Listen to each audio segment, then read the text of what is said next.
Saudara yang terkasih di dalam Tuhan Yesus Kristus, kita bersyukur kembali pada waktu ini. Kita bersyukur karena Tuhan memberi kita kesempatan untuk belajar kembali firman Tuhan. Saudara yang terkasih dalam Tuhan Yesus Kristus, perlu kita ketahui bahwa kenapa kita mesti belajar, kenapa kita ada jelajah Alkitab Perjanjian Baru. Ini adalah salah satu bagaimana kita memahami dan juga membaca firman Tuhan dengan penjelasan-penjelasan di dalamnya, supaya kita mengerti, supaya kita memahami apa yang tersirat di dalam pembacaan firman Tuhan. Saudara yang terkasih dalam Tuhan Yesus Kristus, kesempatan kali ini kita akan masuk dalam jelajah Alkitab pada seri yang ke-341. Kita bersyukur Tuhan memberikan kita wadah, memberikan kita kesempatan yang luar biasa untuk memahami firman Tuhan ini. Firman Tuhan akan diambil dari Injil Yohanes. Dari Injil Yohanes pasal yang ke-9, ayatnya yang ke-4 sampai yang ke-12. Injil Yohanes pasal yang ke-9, ayatnya yang ke-4 sampai yang ke-12. Ini masih menyambung tentang pada ayat yang pertama atau judul perikop yang ada di pasal 9 itu adalah mengenai orang buta yang sejak lahirnya. Ayat yang keempat berkata, kita harus mengerjakan pekerjaan Dia yang mengutus aku selama masih siang. Akan datang malam di mana tidak ada seorang pun yang dapat bekerja. Selama aku di dalam dunia, akulah terang dunia. Setelah ia mengatakan semuanya itu, ia meludah ke tanah dan mengaduk ludahnya itu dengan tanah, lalu mengoleskannya pada mata orang buta tadi, dan berkata kepadanya, pergilah, basuhlah dirimu di dalam kolam Siloam. Siloam artinya yang diutus. Maka pergilah orang itu, ia membasuh dirinya, lalu kembali dengan matanya sudah melek. Ayat 8, tetapi tetangga-tetangganya dan mereka yang dahulu mengenalnya sebagai pengemis, berkata, bukankah dia ini yang selalu mengemis? Ada yang berkata, benar, dialah ini. Ada pula yang berkata, bukan, tetapi ia serupa dengan dia. Orang itu sendiri berkata, benar, akulah dia.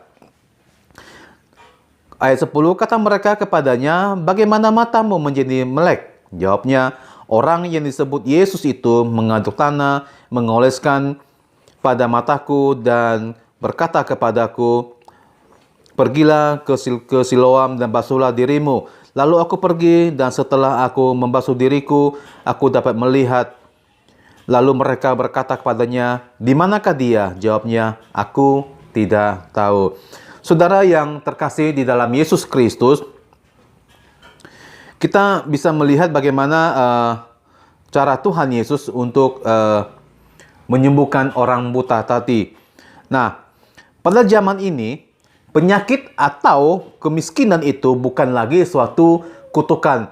Sebagaimana kalau kita baca dari Perjanjian Lama, penyakit ataupun kemiskinan adalah suatu kutukan dari Tuhan kepada bangsa Yahudi pada saat waktu itu.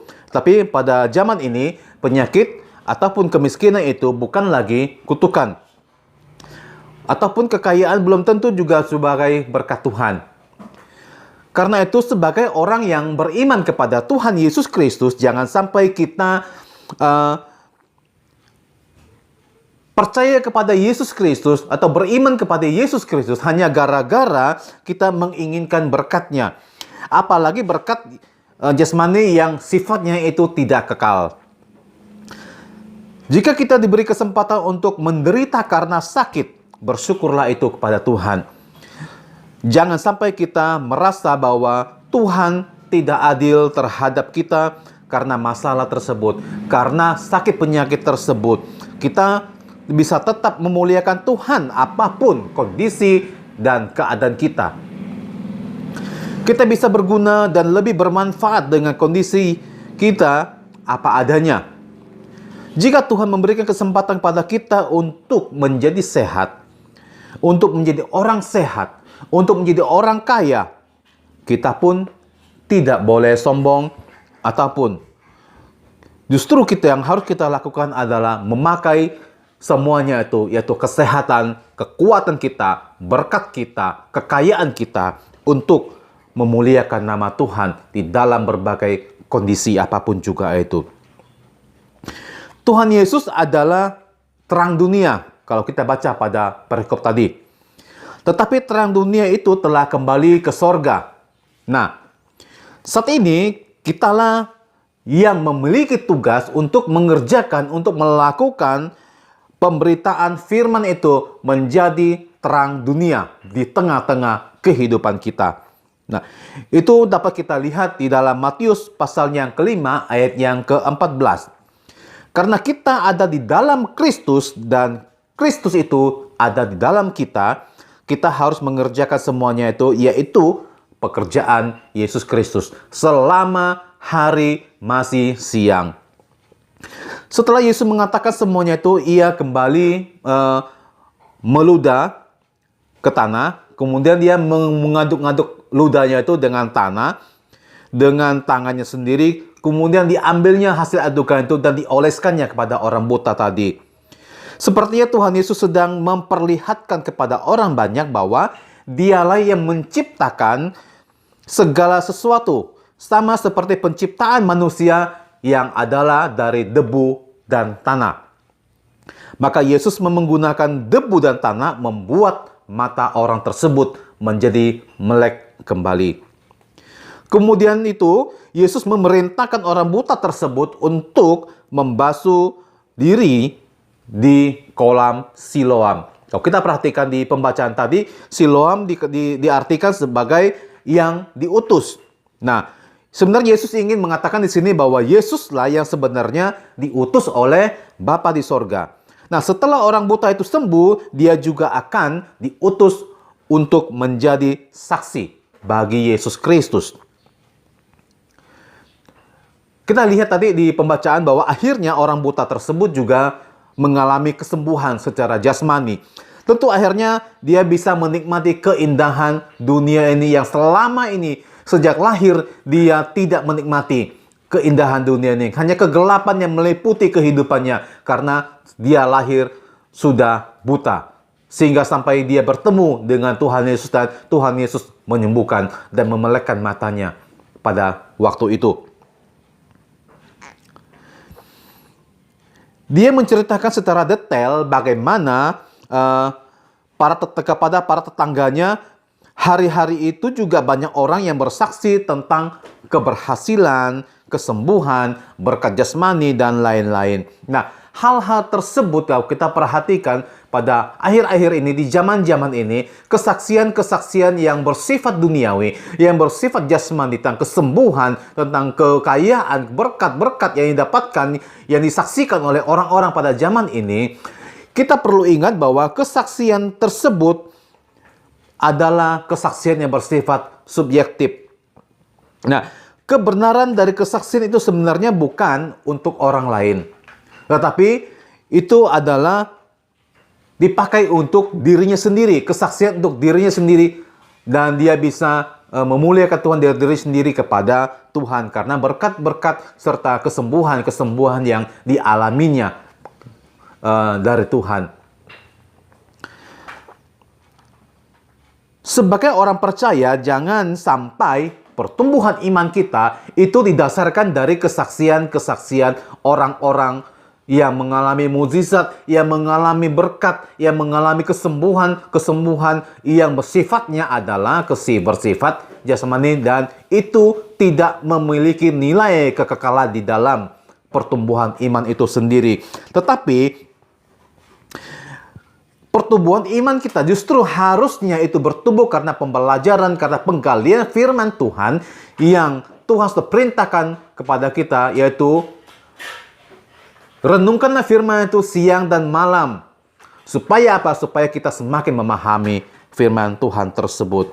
Nah, iman kita justru harus bertumbuh dalam pengenalan akan Kristus.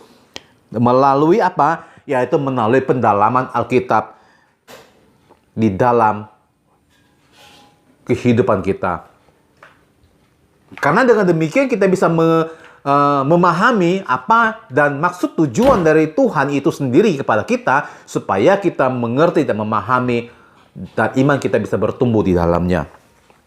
Nah, saudara yang terkasih dalam Yesus Kristus, karena itu kita mesti berhati-hati dalam menanggapi berbagai kesaksian yang ada pada saat ini bermunculan di gereja-gereja ataupun bermunculan di berbagai media-media sosial yang pada saat ini.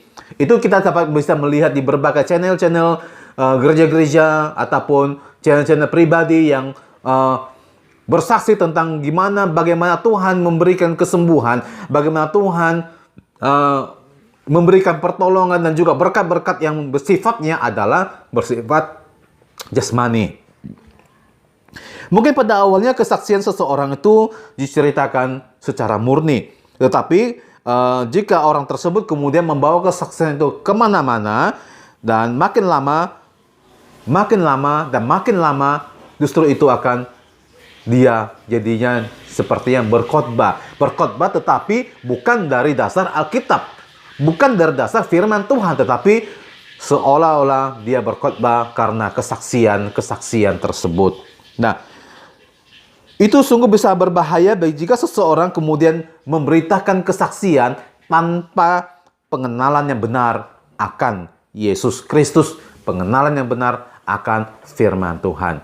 Saudara yang dikasihi Tuhan Yesus Kristus, mari kita semakin bijaksana di dalam menanggapi setiap kesaksian-kesaksian yang ada pada saat ini. Pengenalan akan firman Tuhan akan cukup baik dan cukup bermutu dan juga lebih baik, sehingga iman kita itu bisa bertumbuh secara murni karena pengenalan akan Kristus Yesus.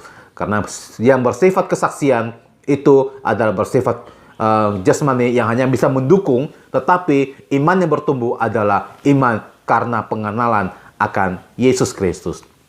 Saudara yang terkasih Tuhan Yesus, demikian renungan dan juga jelajah Alkitab pada sore kali ini. Kita percaya bahwa ketika kita sungguh-sungguh mengenal Tuhan Yesus dengan sungguh-sungguh, maka iman kita akan bertumbuh secara murni. Kita bertemu kembali pada seri berikutnya. Maranatha, Tuhan Yesus memberkati kita semuanya. Salam sejahtera.